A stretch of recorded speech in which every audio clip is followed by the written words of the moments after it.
Lieutenant Sarah Reeves adjusted her headscarf and checked a reflection in the cracked mirror of the safe house bathroom. The woman staring back at her looked nothing like a decorated Navy SEAL combat master. Good. Her cover as a humanitarian aid worker needed to be flawless for the next 72 hours. "Your documents," said Colonel Merrill Tenstall, sliding a manila envelope across the table when Sarah emerged. "Memorize everything, then burn it." Sarah nodded, studying the contents. The terrorist compound was located in a remote valley, surrounded by steep mountains that made conventional assault impossible. Inside were 12 American hostages, including 3 children, along with intelligence that could prevent attacks on 3 major cities. "Why me, Colonel?" Sarah asked, though she already knew the answer. "Because you're the best we've got," Tenstall replied simply, "and because they won't expect you." Sarah had faced this her entire career, being underestimated. At 5'7" with a lean build, she didn't match the stereotype of a warrior, but what she lacked in brute strength, she made up for with lethal precision and tactical brilliance. She had graduated top of her class in every combat discipline, earning her the rare designation of Combat Master. "Lieutenant Murphy's team will be providing distant surveillance," Tenstall continued, pointing to topographical maps. "But if things go sideways, you're on your own until extraction." Sarah checked her only weapon, a ceramic combat knife strapped to her thigh. No firearms for this mission. They'd compromise her cover instantly. "The region is crawling with hostiles," Tenstall warned. "Our intelligence suggests at least 60 armed fighters at the compound, with more in surrounding villages. Trust no one." Sarah memorized escape routes and rally points as the colonel continued the briefing. This wasn't her first high-risk infiltration, but something about this mission felt different. The stakes were higher, the margin for error non-existent. "What about local assets?" Sarah asked. "Compromised. We lost contact with our informant 3 days ago." Sarah absorbed this news silently. She was truly going in blind. As Dawn prepared to depart, Sarah prepared to depart. She would travel with a legitimate aid convoy for the first leg of the journey, before breaking off to make contact with the compound. "Remember your training," Colonel Tenstall gripped Sarah's shoulder. "You've survived worse." Sarah thought back to the brutal SEAL training, the endless hours in freezing water, the sleep deprivation, the combat simulations where she fought multiple opponents simultaneously. She had earned her trident through blood and grit, proving herself repeatedly in a world dominated by men who initially saw her as an anomaly, a quota filler. "I'll see you at extraction, Colonel," Sarah replied with quiet confidence. The convoy departed as the sun crested the mountains. Sarah sat in the back of a dusty Land Rover, dressed in modest local attire, her medical credentials identifying her as a nurse specializing in pediatric care. The perfect cover to gain access to the compound where children were being held. As they passed through the first checkpoint, Sarah felt the familiar calm of mission focus settling over her. She made brief eye contact with the guard who barely glanced at her papers before waving them through. Just another woman, not worth his attention. Little did he know that he had just cleared one of the deadliest special operators in the U.S. military. Sarah allowed herself a small smile as the convoy continued toward the valley.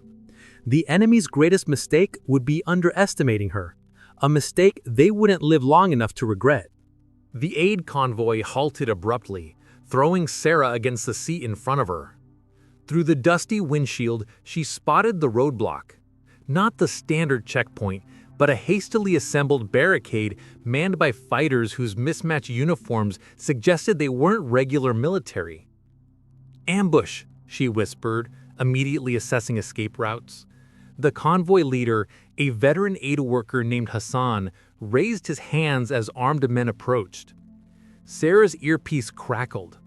"Reeves, we've got movement. Murphy's team has been compromised." Colonel Tenstall's voice was tense.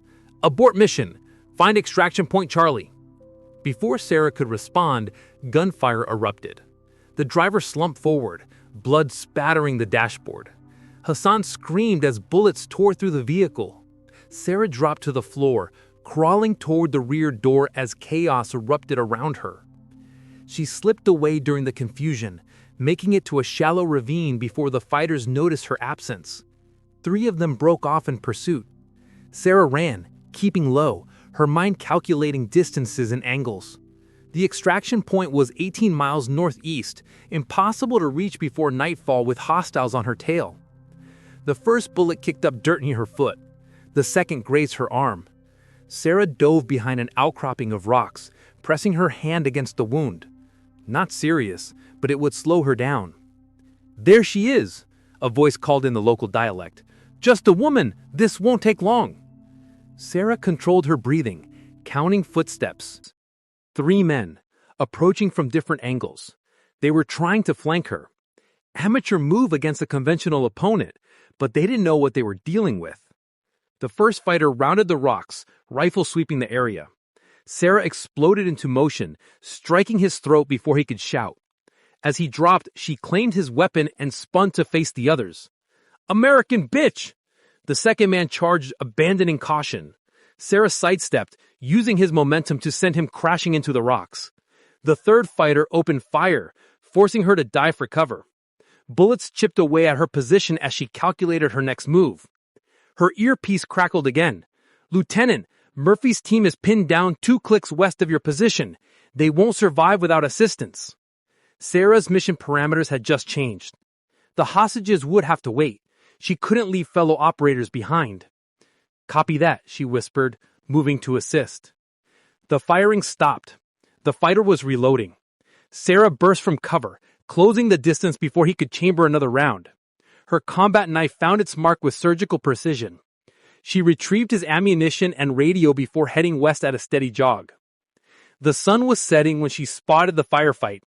Lieutenant Murphy and 3 other operators were surrounded in a dried riverbed, outnumbered at least 5-1. 2 of Murphy's team appeared wounded. Sarah positioned herself on higher ground, using the captured rifle to take out 3 enemy fighters in quick succession. The others turned in confusion, trying to locate the new threat. She used her disorientation to eliminate 2 more before they pinpointed her location. Bullets kicked up dirt around her position. She rolled away, changing location before returning fire. Murphy's team seized the opportunity to break from their position, but 1 operator fell as they moved. Sarah watched in horror as Lieutenant Murphy turned back, refusing to leave his fallen comrade. "Murphy, get down!" Sarah shouted into her comm as she spotted a fighter taking aim at the lieutenant's exposed position. She had no clear shot. The distance was too great for accuracy with an unfamiliar weapon. Sarah made her decision in a split second, breaking cover and charging towards Murphy's position. Bullets tore through the air around her as she ran, drawing fire away from the wounded operators. A sharp pain exploded in her thigh as a bullet found its mark. Sarah stumbled but kept moving, determination overriding pain. She reached Murphy just as enemy reinforcements arrived, surrounding them completely. "You shouldn't have come back for us," Murphy gasped, applying pressure to his teammate's chest wound. Sarah checked her ammunition, 3 rounds left. Dozens of hostile fighters closed in, their expressions changing from triumph to confusion as they realized the woman before them wasn't cowering in fear. "Remember," Sarah said, her voice steady as she readied herself for what would come next, "I'm a SEAL combat master." Sarah's words hung in the air as the enemy fighters closed in. With Murphy covering his wounded teammate, she positioned herself as their last line of defense. 3 rounds left, dozens of hostiles, impossible odds for anyone else. "When I move, be ready," she whispered to Murphy. Her fingers found the small smoke grenade concealed in her 8 worker's vest, her emergency extraction signal. The enemy commander stepped forward, rifle aimed at Sarah's head. "Surrender now, American." Sarah's response was a blur of motion. She threw the smoke grenade, creating instant chaos as thick gray plumes engulfed the area. Using the disorientation, she disarmed the nearest fighter with a precise strike to his wrist, claiming his weapon before he hit the ground. What followed would later be described in classified debriefings as the most extraordinary display of close-quarters combat ever witnessed. Sarah moved through the smoke like a ghost, each movement economical and lethal. Gunfire erupted sporadically as confused enemies fired blindly, often hitting their own.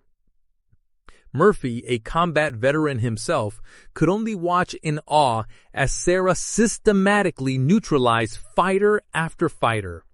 Her SEAL training, combined with her mastery of 5 martial arts disciplines, made her virtually untouchable in the close-quarters chaos she had created.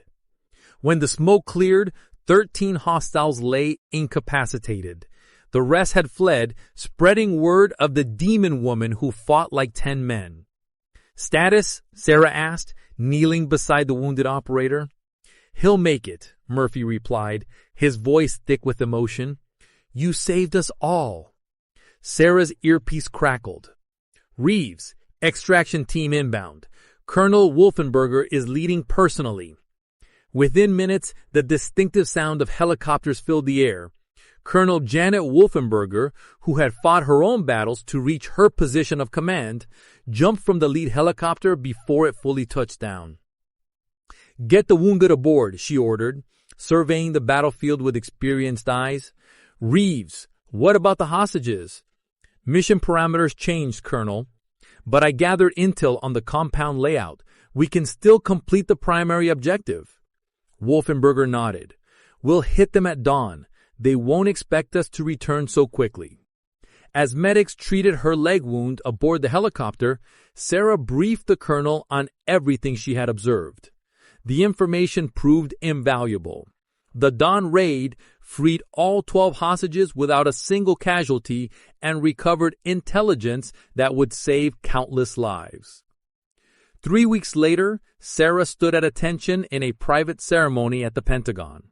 Her leg was healing, though doctors warned she might always have a slight limp, a small price for saving 4 fellow operators and enabling the rescue of 12 civilians.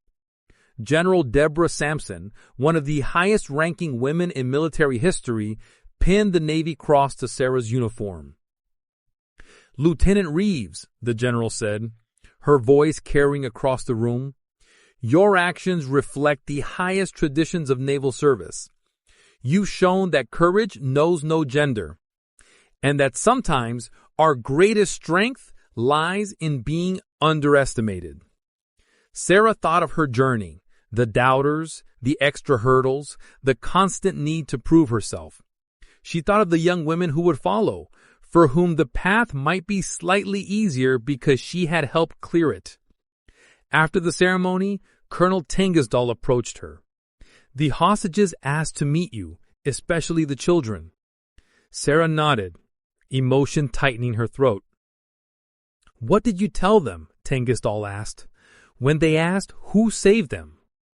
Sarah looked at her commanding officer, a woman who had broken barriers of her own as the first African-American female U-2 pilot.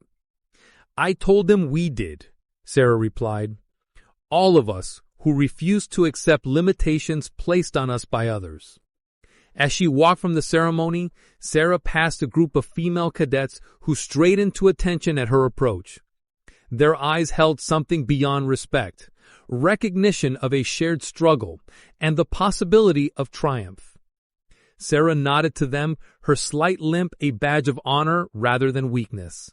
The legend of the SEAL combat master would inspire a new generation of warriors who would never again be underestimated.